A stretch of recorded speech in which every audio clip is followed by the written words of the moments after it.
dia, amigos! Ontem eu terminei Cabeça Fora d'Água da Bucha Mecheta. Eu terminei de dormir, literalmente. Faltavam 10 páginas.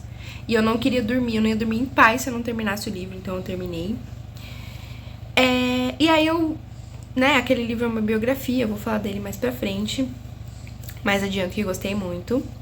E eu tava lá vasculhando os meus livros, porque eu tenho outros livros da Bush.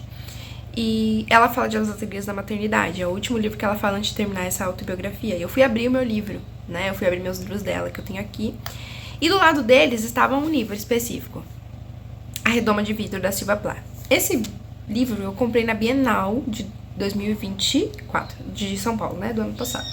Ficou aqui, eu comprei. E depois eu vi um rolê no TikTok sobre o racismo da Silvia Plath. Aí eu fiquei meio desgostosa de querer ler o livro e nunca li. Só que ontem alguma coisa me chamou a atenção. Eu peguei o livro, abri a primeira página e eu li a primeira página. E eu fiquei assim, é interessante. Tanto que, eu marquei, tá? Eu não vou ler pra vocês porque, enfim, não vem ao caso. Eu tenho uma coisa pra falar sobre a Silvia Plath. Duas coisas. Sim, tem muita coisa racista aqui. Assim, muita. E também ela é uma ótima escritora. Então, eu tô lendo esse livro de uma forma crítica, que é reconhecer o racismo da autora aqui. E aí teve uma discussão, porque assim, esse livro é sempre ovacionado, todo mundo gosta dele, é um livro que retrata a depressão, e é por isso que eu tenho interesse no livro. Mas a Clara levantou essa bandeira no passado, no TikTok, sobre o racismo que tem aqui. E aí as pessoas, vem todo aquele rolê, ai, mas é o tempo da autora, e nananana. Então, esse livro aqui, ele já me demonstra, nessas primeiras 30 páginas, que não existe essa história de separar autor da obra, tá? Não tem pra mim, isso não existe de fato. É claro que, assim, você pode contextualizar a obra. Então, a autora, tava vivendo nessa época e tal, e eu tô em 2025 lendo ela. Beleza. Até aí aceitável. Mas você reconhecer que ela supostamente vivia num período em que isso era normalizado, não significa que você não tenha que criticar, entende? E outra coisa que eu ainda tô pensando a respeito, eu ainda quero ler um pouco mais sobre a vida da Silvia, né? Mas esse livro, ele é um romance, mas ele é retratado como meio que uma autobiografia dela, porque muito do que tá aqui ela mesma viveu. Então, por que não os pensamentos da protagonista dela não poderiam também ser os dela? Até porque ela é uma mulher branca, de classe média, nos Estados Unidos, que nasceu na década de 30. Então ela estava na faculdade ali, na década de 50, 60. Ela entrou pra faculdade, né? E os movimentos negros estavam muito mais em ebulição na época em que a Silvia estava na faculdade, ou que ela era uma mulher jovem, até porque ela morreu com 30 e poucos anos. Ela já morreu muito jovem. Então por que ela não, enfim, não buscou, né, sei lá, se letralizar sobre essas coisas? E o que me lembrou foi de um livro que acontece essa mesma coisa pra mim. Eu li O Jardim Secreto em 2021. Eu li na pandemia, eu lembro claramente disso, porque eu li, acho que do Kindle Unlimited. Ou eu peguei gratuito o e-book. E todo mundo ama O Jardim Secreto, fala que é um livro lindo, sobre uma relação de crianças e tudo mais. E eu só lembro, assim, eu fui ler esse livro com essa visão de que era um livro infantil, muito tranquilo, em que ia desabrochar uma criança que era muito levada e que ela ia, enfim, se tornar uma pessoa melhor, né? Só que assim, galera, aquele livro me deu muito asco de perceber o quão problemático ele é em algumas falas. Por quê? A protagonista, o livro é de uma autora inglesa, e a protagonista, ela foi resgatada da Índia, porque seus pais morreram de uma doença, e levada pra Inglaterra. Só que eu fico assim, a gente precisa lembrar que a Índia foi uma colônia britânica, né? A Inglaterra invadiu a Índia, assim como os portugueses fizeram aqui. E naquele livro, eu não me lembro exatamente aonde, quando, quem fala, mas aquele livro tem muitas frases racistas contra os indianos. Assim, muitas. Eu só lembro disso lendo o livro. Eu só lembro disso. Então, todo o brilho da história que as pessoas me vendiam simplesmente não me convenceu. Eu detestei o livro quando eu terminei, justamente por conta dessas falas problemáticas que tinha nele. E aqui, eu acho que é a mesma coisa, sabe? É um livro que todo mundo ovaciona, que todo mundo fala bem, mas ninguém lembra de falar da parte ruim, porque existe. E eu não tô dizendo, vamos queimar Silva Plath, vamos queimar os livros da Silva Plath, vamos queimar os livros da Frances Hodgson Burnett, acho que é o nome da autora de Jardim Secreto. Não tô falando isso, tô falando pra gente ler de forma crítica. Ler e enxergar que aquilo que você está lendo também tem coisas problemáticas. Tem o lado bonitinho lá das crianças, né, no caso do Jardim Secreto, mas tem o racismo contra os indianos. E aqui tem todo o rolê de você acompanhar uma pessoa com depressão, mas ao mesmo tempo, ela fala coisas... Gente, ela fala umas coisas aqui inimagináveis, sabe? Eu vou citar uma. O que eu fiz nesse livro? Eu fiz uma coisa aqui, ó. Eu tô com flags. Tá vendo essas flags verdes pequenininhas? Essas daqui, ó. São flags de partes problemáticas do livro. E tem outras flags maiores que são frases interessantes. Ah, eu vou pegar uma dessas flags. Já tem 4, tá? Eu tô na página 30. Aqui, ela fala assim. Ela entrou no elevador e diz assim: percebi uma chinesa enorme de olhos borrados me encarando com ar idiota. Era eu, claro. E eu fiquei assim. Então, é isso que você vai encontrar aqui. E ao mesmo tempo, uma protagonista que tem depressão. Então, gente, é isso, tá? Estou lendo esse livro, mas a Silva Plath realmente escreve muito bem. Isso eu não posso negar. É um livro muito tranquilo de ler, não é difícil. Eu achei que ele seria um livro mais difícil, mas ele é bem de boa, bem... Poderia ter sido escrito por uma autora dos anos 2025. Claramente, na verdade. Algumas falas aqui claramente poderiam. E é isso. Oi, amigos! Como estamos? Estamos aqui numa quinta-feira, dia 28 de agosto. Eu sempre me choco, enquanto o ano está passando rápido, né? Todo ano a gente fala isso, mas é verdade, galera. Eu vou falar o quê? E vamos falar de leitura. Essa semana tá sendo uma semana muito especial. Eu tô resolvendo muito BO no trabalho. Mas em compensação, semana que vem euzinha estarei de férias. Vou tirar uma semaninha de liberdade, de ir na academia horário de herdeiro, por que não? Então eu tô em ritmo de férias já, mas assumindo todas as minhas demandas, tá? Eu não deixo coisa pra minha colega de trabalho. O máximo que eu conseguir entregar, eu vou entregar, até porque quando eu voltar as coisas ficam me esperando. Então, né? Vamos falar das leituras da semana. Essa semana tá sendo a semana do livro de Mulher Maluca, tá? Tenho que falar pra vocês. Estou lendo 2 livros de mulheres malucas no momento e terminei um que não é de mulher maluca, tá? Mas essa semana está marcada o quê? Por mulheres, né? Eu continuo lendo As Meninas da Lígia Fagundes Telles, mas ele tá lá, lendo, e eu só pego ele no momento que eu sinto que tem que pegar. Por quê? Ele é um livro que exige bastante de mim. Eu não sou uma leitora de fluxo de consciência, não sou muito adaptada a esse tipo de leitura. Então, conforme eu sinto que eu tenho que ler, eu leio, e eu leio ele e volto. E leio e volto. E aí eu não sei se eu levantei essa questão aqui, mas tinha umas falas naquele livro, gente, assim, extremamente racistas.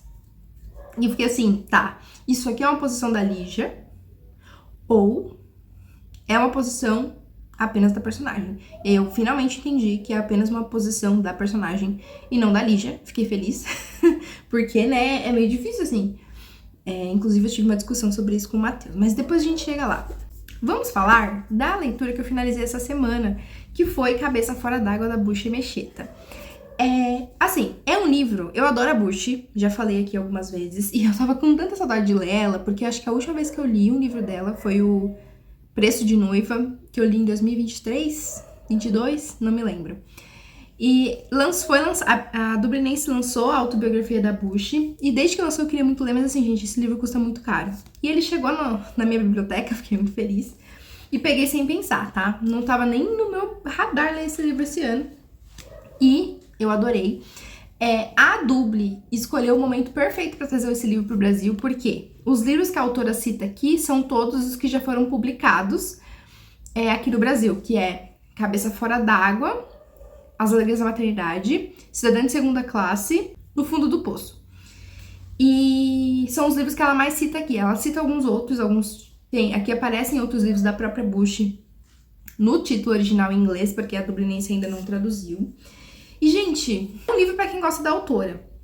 Não é um livro que eu recomendo para você começar a ler a Bushi, porque, assim, não que vai ser uma experiência ruim, Mas se você já conhece os livros em que ela está falando aqui, a experiência, assim, ó, é muito melhor. Sem contar que a Bush é um tipo de escritora que eu gosto muito, que é aquela pessoa que escreve sobre as próprias vivências, sobre de onde ela veio, né? Tanto que a Bush me lembra duas autoras brasileiras. Só para contextualizar, a Bush Emecheta é uma autora de origem nigeriana, do povo Igbo, e ela emigrou para a Inglaterra ali nos anos 60 com o marido, que é o pior dos maridos, e, portanto, ela teve que criar 5 filhos sozinha. E não só criar 5 filhos, como ela se formou em sociologia e se tornou escritora. Então, assim, só de pensar nisso, considerando que ela é uma mulher negra do terceiro mundo que vai pro norte global, ela não é pouca coisa, tá? E ela me lembra duas autoras. Ela me lembra, primeiro, não tem como, a Carolina Maria de Jesus, porque ela era uma mulher que vem de uma origem pobre, uma mulher negra, que cuida dos seus filhos sozinha, que é mãe solo, portanto, e que tá, sabe, vendendo a janta pra comprar o almoço. A Carolina gosta muito de escrever e gosta muito de ler, né? Mais escrever do que ler. E tem o diário dela, que é um livro fantástico. E a Conceição Evaristo, porque a Conceição Evaristo é uma autora já contemporânea a gente, tá aí vivíssima e super escrevendo, que escreve histórias difíceis, tá? Muito difíceis, mas que ela cunhou aquele famoso termo que é o escrevivência, né? A Conceição escreve sobre coisas que ela viveu ou coisas que ela presenciou. Então, a obra da Conceição Evaristo, ela tá repleta de coisas que vieram da própria vida dela. A Bush é exatamente a mesma coisa, assim como a Carolina Maria de Jesus.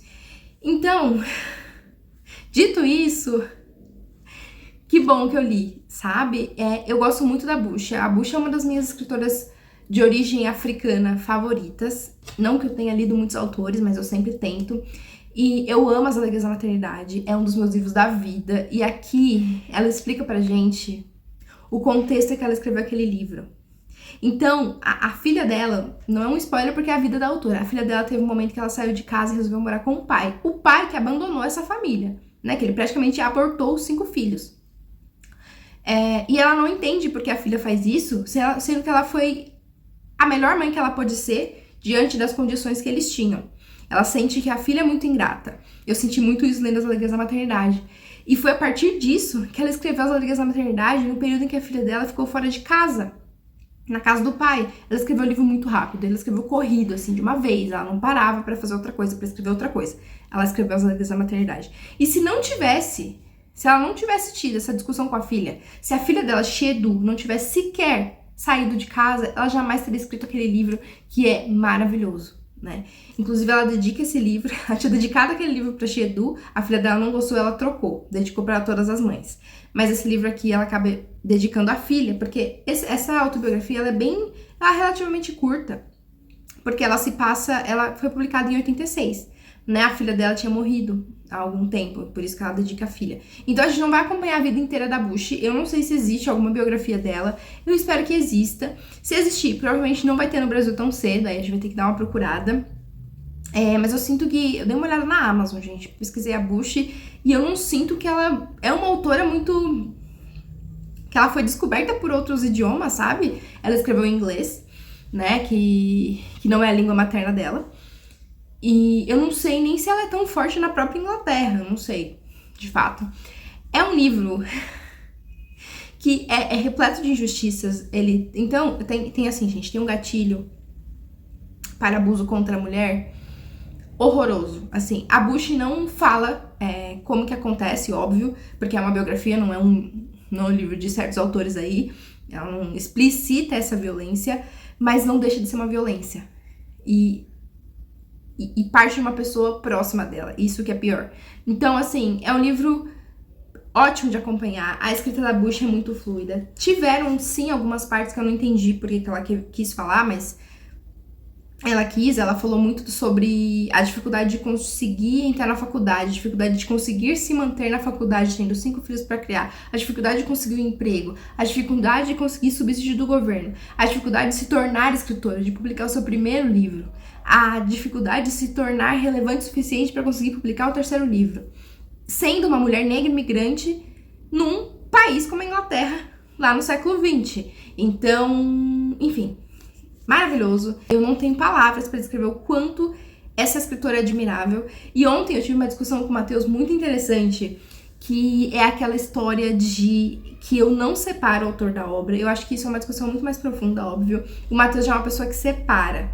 E eu sempre tenho o hábito de pesquisar um pouquinho, minimamente, sobre o autor, sobre a obra que eu tô lendo, justamente para eu fazer uma escolha de leitura, né? Porque hoje eu leio de uma forma muito pensada a não cair no eixo de sempre, né? Que são os Estados Unidos, principalmente. Nem Inglaterra eu não li tanto quanto eu li livro dos Estados Unidos. Então eu tento escolher pessoas de países diferentes, pessoas de, enfim, nacionalidades diferentes, de etnias diferentes, né? Que a gente não vê isso nos livros oriundos dos Estados Unidos. Então, eu sempre falo pro Matheus que eu tenho esse hábito. E ele fala que, pra ele, isso estraga a experiência de leitura. Mas eu não sei até que ponto estraga, sabe? A gente conversou muito sobre o exemplo da J.K. Rowling, que não tem como você desvencilhar a J.K. Rowling de ser uma pessoa transfóbica, né? Pra mim, é impossível, tanto que eu perdi completo interesse em ler Harry Potter. Eu entendo quem leu e gosta, não tô falando que você tem que cancelar a série que você gosta, mas é ler essas obras de uma forma crítica. Então, por exemplo, um exemplo básico, Monteiro Lobato. A gente sabe que ele foi um autor de livros infantis, muito ovacionado, criador do Sítio do Pica-Pau Amarelo, que fez parte da minha infância como uma série da TV Globo. Mas a gente também sabe que Monteiro Lobato foi um homem racista. Então eu não tô falando, não leia as obras dele, mas leia sabendo que vai ter essas coisas que não são legais, basicamente. São crimes, na verdade, né, gente? Enfim, então me estendi, mas bom demais isso aqui, tá? Bom demais, mas leia pelo menos as Alegrias da Maternidade e depois vai ler a biografia da Bush. O Dublinense sempre faz edições belíssimas de todos os livros deles, é que eu não tenho de outros autores da Dublinense. Mas olha, cada capítulo começa assim, é super bonito. Tem uma foto da Bush aqui, essa foto é nova, tá? Eles atualizaram, porque nos outros livros estava com a mesma foto. Enfim, tá aqui lindo, belo, maravilhoso. Depois eu devolver pra biblioteca. Seguindo a onda de Leia Mulheres que eu tô essa semana, olha o que eu tô lendo, galera. A Redoma de Vida do Sylvia Plath. Eu já tô, gente, na página 156, eu cheguei na metade. Esse livro, ele é muito bom dos temas que ele trabalha, mas sim, é um livro racista. O que eu resolvi fazer? Como eu já tinha, e foi por conta desse livro que eu e o Matheus discutimos a questão de você separar o autor da obra ou não. Aqui não tem como, tá? Aqui não tem como, no sentido de que a personagem pensa coisas absurdas. Eu sei que nós, seres humanos, pensamos coisas absurdas, tá? Mas ela aqui pensa a cada página. E esse livro, ele é um romance, ele tá escrito aqui romance, mas nós sabemos que esse livro é meio que uma autobiografia da própria Sylvia Plath, romanceada, né? Ela não deu nome aos bois, mas ela falou tudo que aconteceu, assim. Claro que nem tudo é igual o que aconteceu com a vida dela e tudo mais. Esse debate de separar o autor da obra gerou uma discussão entre mim e o Matheus. Saudável, tá, gente? Não se preocupem. Que eu falei pra ele que pra mim é muito difícil separar. Porque eu justamente faço escolhas literárias. Eu já tenho vieses, eu sei. E eu já faço escolhas com esses vieses. Então, tem coisa que eu não quero ler. Então, aqui, esse livro, ele é muito bem escrito, tá? Mas, sim, a personagem é extremamente racista. O que eu fiz, né? Eu escolhi... É que não vai dar pra vocês verem. Mas tem algumas anotações, umas marcações. As flags pequenininhas que são verdes, tem os problemas do livro, né? As questões de preconceito e tudo mais. E as flags que são, pra vocês é branca, mas elas são rosas, cor de rosa, são as frases interessantes do livro. Então, não é porque a Sylvia Plath escreve bem que ela é perfeita e imaculada. E eu fui ver eu vi 2 resenhas no YouTube sobre esse livro, e nenhuma das 2 citou esta questão. E eu achei, no mínimo, curioso, né? Quem levantou esse debate no TikTok foi a Clara Bueno, que eu gosto bastante do que ela publica, e a gente tem alguns livros muito em comum, assim. Tem um momento em que ela tá no elevador. Aí ela diz o seguinte, página 25, pra quem tem essa edição aqui. Entrei no elevador e apertei o botão do meu andar. As portas fecharam-se como uma sanfona muda. Então meus ouvidos fizeram um barulho estranho e percebi uma chinesa enorme de olhos borrados me encarando com ar idiota. era eu, claro. E eu fiquei assim. Então, a Esther, que é a protagonista do livro, eu falei, não falei do livro, né? A Esther, ela fere todas as minorias possíveis. Então, ela fere pessoas negras, pessoas amarelas, indianos, que mais? Pessoas gordas. E ela tem depressão. Só que ter depressão não é justificativa pra você ser assim, né? E também rola toda uma discussão de o período em que a Sylvia Plath escrevia, isso era mais velado e as pessoas eram assim mesmo. Porém, depende, porque ela foi uma mulher disruptiva, porque aqui ela fala muito do feminismo, da misoginia. São, sim, debates aqui nesse livro, muito importantes e bem legais de serem vistos. Então tem o seu valor, esse livro tem algum valor, tá? Não é tanto que eu tô lendo, né? Tô amando, inclusive, a escrita dela. E aí, o que conta? Dito tudo isso, fazendo esse grande disclaimer, esse livro vai contar a história da Esther. E eu acho assim, não é um livro tranquilo de se ler, no sentido de que depende de como está a sua condição mental, tá? Você tem que estar com a cabeça muito tranquila, muito good vibes, muito de boa para ler esse livro aqui, porque ele vai tratar de depressão. E talvez seja por isso que eu não me impacte tanto com o que a personagem aqui diz, porque eu não sou uma pessoa que está passando pelas mesmas coisas que ela. Ainda assim, eu reconheço que não é fácil ter depressão. Depressão não é só você falar, fique feliz, que a pessoa não vai ficar feliz. E a personagem está constantemente lutando pra ficar bem. Ou pra não ficar mal, na verdade. Acho que é mais esse oposto. Então a Esther, ela é uma pessoa de Boston, né? Uma jovem de 19 anos. Ela vem de família pobre. Não pobre, não tem o que comer, mas ela vem de uma família do subúrbio, assim, não é rica. E ela é muito boa na escola. Muito boa na escola, tanto que ela entra na faculdade. E não só isso, ela tira boas notas e ela consegue ali no penúltimo ano da faculdade uma bolsa pra fazer um estágio de 1 mês em Nova York, bem naquela coisa glamurosa, revista de moda, jornal e tudo mais. E ela vai. O livro começa com ela no hotel, ela tá hospedada no hotel só para mulheres, só para garotas, com mais 11 meninas que conseguiram esses estágios, né? Então, ela tá lá e ela vai contando como que é ali a rotina dela. Então, tem a parte do trabalho, né? Ela tem que trabalhar, entregar textos e tudo mais. Às vezes elas posam para revistas, porque elas são jovens e muito bonitas. Vão nas festas badaladas, conhecem homens e tudo mais. Tem isso. Mas a Esther tem uma inquietude dentro dela que é nada tá bom. E não é nada tá bom no sentido de ela fica reclamando. É um nada tá bom no sentido de ela reconhece que ela tá fazendo um estágio que é o sonho de muitas meninas da idade dela, mas ela não tem nenhum estímulo, ela não sente prazer fazendo isso e ela não sente prazer fazendo nada. Ao mesmo tempo, ela pensa que ela poderia fazer coisa X e ser feliz, mas ela também poderia fazer coisa Y e ser feliz. E é aí que entra, né, toda aquela analogia que ela tem com o figo, com a figueira, que é muito famosa nesse livro. Eu não vou falar disso porque eu acho que é uma passagem, assim, impactante, e eu acho que dependendo do momento da sua vida em que você está, você vai se identificar muito mais. Por quê? A Esther é uma personagem do e se. Eu não sou uma pessoa do e se. Eu não sou uma pessoa que fique pensando, nossa, se eu tivesse aceitado aquela proposta de emprego, será que não? Nossa, se eu tivesse feito desse jeito e não desse, será que não? Eu tomei uma decisão e eu sigo essa decisão. Eu não costumo... eu posso até me arrepender da decisão, mas eu não costumo ficar pensando no e se eu tivesse escolhido de outra forma. Porque foi o que eu quis no momento. E faz parte. Então, claramente aqui não é o meu caso, né? Então, não é uma personagem que eu vou me identificar por conta disso e por conta dessa questão mental. Mas é um livro que faz você ver a depressão. Sabe assim? Principalmente você que não tem, que não convive ou que não foi diagnosticado com essa doença. E, gente, é muito interessante. Então, é muito interessante esse lado do livro, em que a autora vai mostrar pra gente como é estar numa mente depressiva. O livro começa com ela pensando numa morte, né, numa condenação de 2 criminosos de acordo com a visão dos Estados Unidos, que vão ser, né, vão pra cadeira elétrica. O livro começa pensando nisso, por isso que eu acho que eu fiquei interessada. E ao longo do livro ela vai vivendo e não sente nada. Até que ela vai parar no sanatório, que é onde eu parei. Então, não é spoiler, tá? A Sylvia Plath passou por isso também.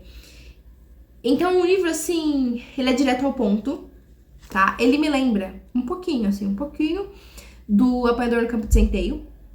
Mas eu não gostei daquele livro, então não é no sentido de, nossa, é ótimo igual aquele livro. Não, porque eu não gostei daquele livro. Esse aqui eu acho realmente ótimo. E ele é muito... Apesar de ele falar de um tema pesado, ele é... Não sei se pode dizer que ele é sutil, gente, porque também não é, sabe? Ela, além dela ter depressão, ela passa por algumas violências, por ela ser mulher, né? Enfim. Ela reconhece a misoginia, mas ela também reflete sobre a vida da mulher estar reduzida apenas a ser uma esposa, ter filhos e cuidar da casa e dos filhos e do marido. Então, por isso que a Sylvia Plath é muito lembrada na questão do feminismo, mas esquecida, né, naquela questão ali meio problemática que ela tem nessa obra. Tô fascinada pela leitura, tô fascinada. É realmente uma... gente, é uma escrita assim...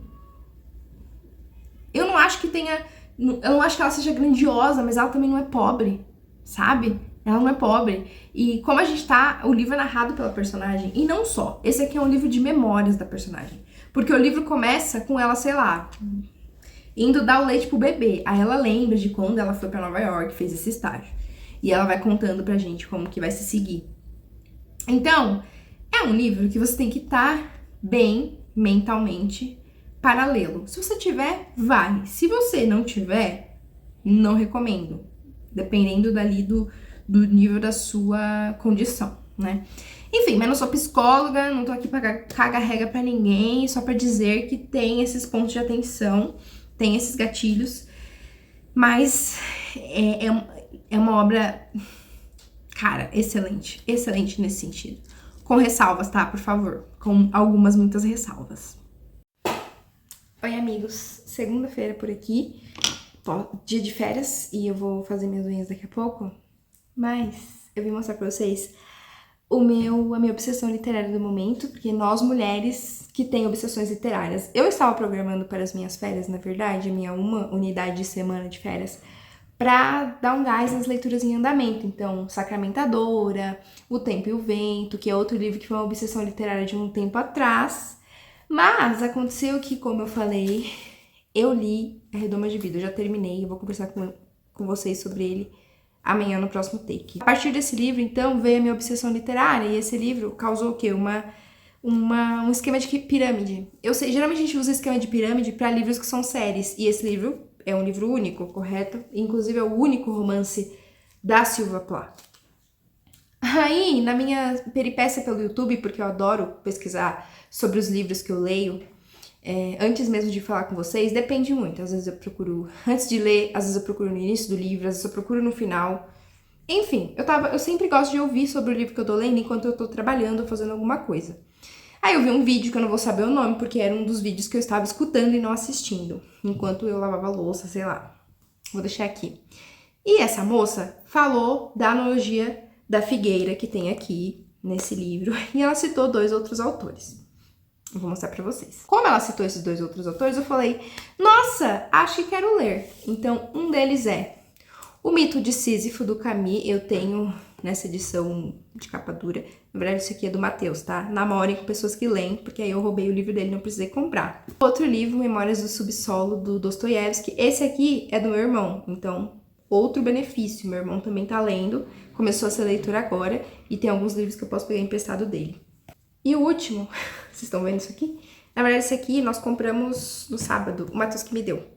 São os diários da Sylvia Plath. Esse aqui, eu tô fazendo um desafio com o Matheus, que é basicamente ler os livros físicos aqui da estante. Não posso pegar, não vale livro da biblioteca, não vale livro do Kindle, nem Kindle Unlimited. Tem que ser livros que tem na minha estante. Em tese, os livros seriam apenas os meus, mas na minha cabeça, se eu ler um livro dele que tá na estante dele, que mora comigo, também vale, mas a gente tá discutindo isso. Enfim, acabou que como esse livro tem 800 páginas, ele custou um rim, ele valeu por 8 livros que eu li, mas ele só me dá um livro novo a cada 4. Então, como eu já li 8, ele me deu esse aqui. E eu até comecei a ler hoje. É por isso que eu nunca termino O Tempo e o Vento, nem Sacramentadora, nem o Petróleo e Poder que estão em andamento. Oi, vlog, tudo bem? Eu estava editando esse vídeo e me dei conta que eu não finalizei, eu não falei da minha opinião sobre a redoma de vidro. E considerando que esse vídeo já está com uns 30 minutos enquanto eu edito, eu vou ter que finalizar ele por aqui e dizer pra vocês, caso queiram, tenham interesse, de ver minha opinião sobre a redoma de vidro no próximo vídeo, que é o de leituras do mês de agosto. Vocês vão ver o que eu achei, porque realmente eu não gravei e faz uma semana que eu terminei o livro e eu meio que perdi o feeling, eu tenho um pouco isso. Se eu demoro muito pra gravar sobre o livro que eu terminei, eu perco um pouco o fio da meada, porque eu não costumo fazer roteiro, é muito raro, na verdade, e eu fiquei martelando a redoma de vidro na minha cabeça e não deu tempo de falar com vocês, mas no momento eu tô lendo, vou mostrar pra vocês. No momento eu tô lendo, então, os Diários da Sylvia Plath. Tô bem no início, gente, na página 94, lendo bem devagarzinho. E eu acho que em algum momento eu vou voltar a falar sobre a autora, com vocês, se esse meu hiperfoco continuar. Mas a realidade é que eu terminei o livro semana passada, né, A Redoma de Vidro, e semana passada eu tava de férias e eu não quis fazer nada muito que exigisse muito da minha cabeça. Então, semana passada eu apenas vi série e dormi bastante. Não usei despertador em nenhum momento, que isso é muito bom. Eu estou viciada no momento em Twin Peaks, e eu termino esse vídeo sem nenhum livro concluído. Na verdade, o que eu mais tenho aqui na minha vida é livro pra concluir. Então, ao longo dos próximos dias, eu vou, no próximo vlog, né, eu vou ir lendo um livro por vez, porque eu tô lendo no momento, gente, acho que uns 6, 7 livros que eu iniciei, e é muita coisa ao mesmo tempo, então eu vou parar, ler um de cada vez, ou pelo menos terminar alguns pra retomar outros ou começar outros. Então, no momento, eu tô lendo Memórias do Subsolo, do Dostoiévski. É isso que eu vou falar aqui no final desse vídeo. E no próximo, talvez ou não, eu fale sobre Memórias do Subsolo. Mas é um livro relativamente complexo, eu diria, que tá me exigindo um pouquinho, mas tá indo. E os Diários da Sylvia, eu tô lendo conforme eu sinto vontade. Não é um livro que eu tô super focada em ler, porque acho que diário tem essa vibe de ir um pouquinho de cada vez. Mas esse livro aqui, ele me motivou a rever Gilmore Girls. Então, semana passada que eu estava de férias, eu assisti uns 2 episódios, os 2 primeiros episódios. E é muito legal ver a série com a Rory citando alguns livros que eu já li. Então, lá no primeiro episódio já tem referência de muitas coisas. Mas enfim, depois a gente fala em outro momento. É isso, espero que vocês tenham gostado desse vídeo.